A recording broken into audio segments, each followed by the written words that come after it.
Hey girls and guys, welcome back to the YouTube channel. We have got a rare one today. I'm actually working on a friend's car. He is in desperate need of new shocky boys. We have them in the front of the car. Literally, these are for looks only. It is not a track car. This is just fitting coilovers, removing coilovers and fitting some new ones. That's what I meant to say. So, E46 M3 facelift, 330 CI manual. It is indeed a manual. First things first, we are going to inspect, is the toolkit complete and is the locking nut in there? We have he's missing the screwdriver. I think he actually has that screwdriver in his workshop, but we are going to mark him down, negative points, but positive points for that. Now, because this is a convertible, to get access to the rear shock absorbers, you don't actually need to take the rear wheels off for this, but you need to put the roof into service mode because there is two 13s here, two 13s there, and then one shock absorber. I think it's an 18 at the bottom. And we should be able to pull everything down with the wheel on. Now, let's get it on the ramp and get ready to move. Oh, look at that, it looks like some low budget transformer. Nah. So that's what you do, just put the roof up, get it stopped in that position, and we are looking for bung number 1 and 2, and then 3 and 4 over there. The 13s are in there. You will need a magnet and you will need some patience. Before we do anything, we haven't gone too far to not turn back yet, so let's make sure these are correct, because if they're not, 1, I'm going to abuse him, and 2, this video will never actually make the edit.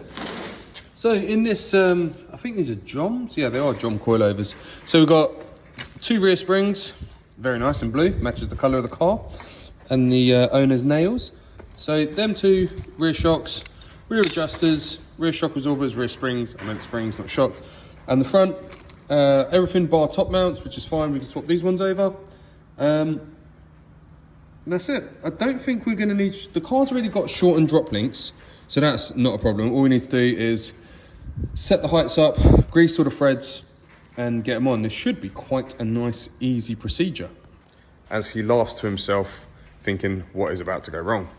All right, so the 2 bolts are out here. They're the 2 13s, and the same on that side. Just use the magnet to fish them out. They're done. Now, when we go up, the shock's going to drop down, I think. And then we've got to do the bit underneath. Going up, all is good. Can't go too high because of the roof, but should be nice and easy now.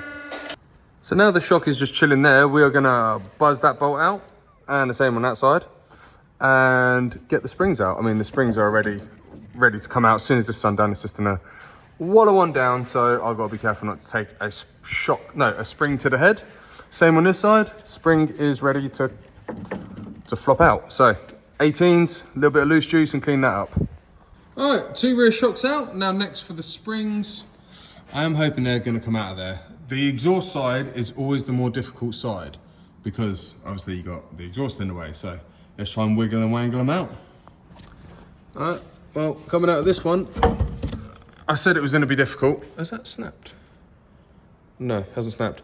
Yeah, I thought that side was going to be difficult, but it hasn't. The adjuster's still in there, which is fine. That is coming out next. So that is the rear shocks and springs out. In order to get the top mounts off, you've got a little notch there. What I do, and I know this isn't what others do, but I just stick that in a vise, grip it up tight, and just undo it, because I don't need to worry about these ones now. And then refit, simple as, I'll show you. So to refit, we'll obviously remove that nut, bump stop, dust cover, etc. all in there, and without laughing, get it in the hole.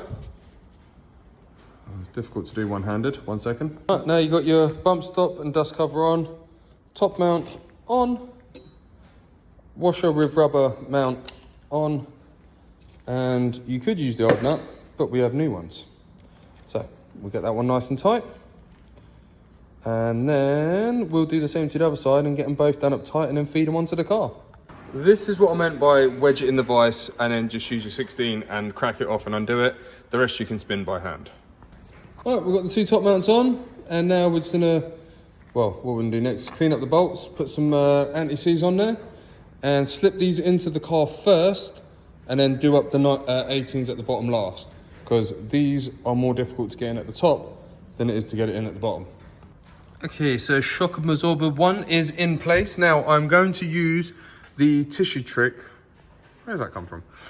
So you get your socket, you put a bit of tissue in, and you wedge the nut in, and look, doesn't fall. That means now I'm going to drop it, but you can line it up, and hopefully, nice. There you go. That's one down. Just get a few more turns on that. Tissue stays there, but that's fine. I'll fish it out after, and then I've got another bit for the other side. And with some ratchet ugga-duggers, they are all in and tight. Now I'm going to do the other side, and then we're going to go up again and put the bottoms in. This is where it gets fun. Now I'm going to use Spidey Jack to support the wheel and just bring it up and get it in line, because we are going to be, what now, as a male, that's what, at least 8 inches away? No, I'm joking, it's only an inch and a bit away. So let's raise this up and bolt into that. The bolt's already greased up, ready to go. So this is my method of choice. And we are just about getting it in line any second. Now, I've left the bolt over there. Now, I cannot stress to you the importance of starting this bolt by hand. If you don't, and you cross it, you're in for a world of pain. Now that is in and tight, as you can see, it is in and home, all good. So I'm just gonna zip it up. Cool, so that one's in as well. That is 2 for 2, shocks, adjusters, and springs all in. Now I'm gonna move on to the front. Get out of the way. So now we've got the rear all done, it's time to move on to the front. Where's my torch? Got it. Front is a little bit more involved. Sorry, it's not oil, it's water, rainwater from leaning over. Drop link, pinch bolt, 3 bolts at the top. Yeah, that's it. Three nuts at the top, 3 13s, 15 or 16 for the drop link, and again another 18 for the pinch bolt. And let's hope that doesn't break. So 17mm locking nut, let's remove the wheel. Why are we changing it? I'm sure these are silver. No, I don't think they are. Yeah, blown and absolutely cream crackered. In the scrap pile, these will go. Drop link is undone. Now we're moving on to that bolt, which is the pinch bolt. Now this can go wrong, so we're going to clean it, lube it, clean it again, a little bit more lube, and then try to gently undo it. So this, I didn't need to undo it all the way. This did actually come out. Now there's not a lot of tension on the brake line, but more than I want. There's a bit of tension on that, which I need to just pop that out, and then there you go. Tension is gone. It's not too bad now. I'm going to undo the 13s on this side. I'm going to do one side at a time and get it on so we're not under too much strain. I would normally do both sides at the same time, but it's just, don't like the amount of strain on that brake pipe. I'm sure it's going to be fine. I've done it before, but it doesn't mean it's right. So now, quickly undo the 3 13s. Quick tip when fitting them, remember these shocks are sided front right, front left, so make sure you get the right one just to make it easier. Driver's side, the drop link mount should be there. Top mount's on and fitted. I'm just gonna give it one more hit with a gun, which is 22mm in the middle. When it's up, now I'm gonna slide that hub onto that shock once I put some nice lovely anti-seize on. So let's raise it up. I haven't actually adjusted the shock absorber yet because I wanted just to get it on the car, and it's easier to adjust it on the car than it is on the bench. So let's get this shocking experience underway. Decided to make my life a little bit easier. Broke out the stand again, so got this little pin at the back here that needs to line up with the hub split there. Hold on, no torch. Yeah, so the little tab needs to line up. As you can see, we're just a little bit off, so gonna move it. There you go. I think I've moved it too much now. But let's just pump it up and see if it goes in. Nope. There, that was the noise we wanted. Now we're gonna go all the way up until we bottom out. There we go, we've bottomed out. Now 18 again, and let's send it home. All right, we are officially home with some uggers and a duggers. That one is definitely in. I'm gonna just give it a once over by hand. But yeah, it's just drop link next. See, we don't need shortened drop links because we're there. I am going to make some adjustments because that needs to be 4.5 centimeters.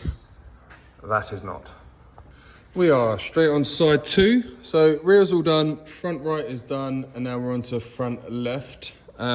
Still waiting for the owner to come past at some point. Now we've just removed the drop link on this side. We're going to do the same thing, clean up the pinch bolt and smash it out and have the new one fitted. Now, I did find one issue. There is more thread on these shock absorbers than the new ones. So instead of 4.5 centimeters, I've done 3 centimeters. So I'm gonna probably have to play with the height a little bit, but we will work out what happens. I knew I was gonna jinx it at some point. So one head of the pinch bolt, which has snapped. So I'm not gonna make this a situation. I'm gonna cut through here, knock the rest of this out, hopefully. Leave this section in, get the shock out, and then have a little bit more working space so I can heat this up and hopefully get some mole grips on and wind the rest of it out. Will it work? Who knows? We're about to find out. So, spider jack's holding it, and I was cutting 2 slits. Well, I was cutting a slit in through this bolt, and I did it once, then come out to check, and I went to do it again, and I've cut 2 perfect slits in there. Don't actually know how I've done that, but it's happened. Let's move on. Sweet, so we've cut through it, shock's out, so leave it chilling for now. Now I've cut a little slit into that, because I'm gonna try and undo it with a flathead. If not, I'll be able to get some grips on it. But before we do anything, I'm gonna heat it up massively. Make sure there's nothing in the way that's gonna get too hot, like brake pipes and stuff. Then probably heat it from this side here. Once that side's out, I can then put something through and bang that side out. But this side isn't my problem. It's the threaded side. Don't wanna damage anything. None of my plans are going in my way, but it's okay. So I've started to drill this one out. I've already smashed the other side out, so we can see my hand through the other side. Now, I don't know if I've got a tap for that. I don't even know what the thread is. But as you can see, I don't know if you can see it on there, I'm really close to the wall there. So I'm gonna get a pick and see if I can just chisel the remaining bits of thread out. If not, I've already spoken to the customer who is currently digging for a spare bolt, who is a friend of mine, and he is happy to nut and bolt it, which is essentially the same thing. It all should be fine, but I would like to try and save the hub if I can, but there's no guarantee. So I'm gonna try and chip away the remaining bit. We're up to 8.5 now, or 7.5 on the drill bit. Not happy about this. Long bolt is all the way through. It is in and tight. The question is, will it hold when we release?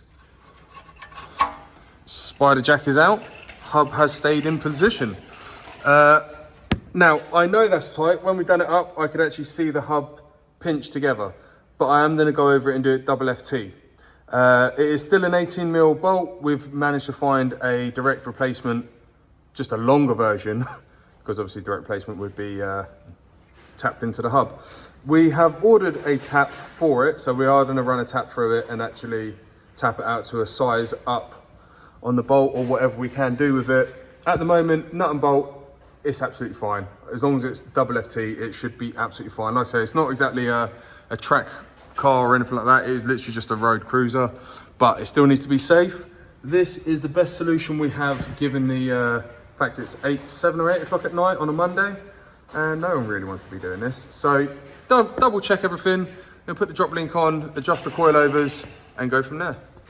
All right, so coilover has been adjusted. There is clearance there, I was just checking. Didn't check the other side, but it does have a little wafer thin spacer. That's all in and tight. And now we're gonna lower it down to see if it's too low or not low enough. Okay, here we go. Suspension settling in at the back.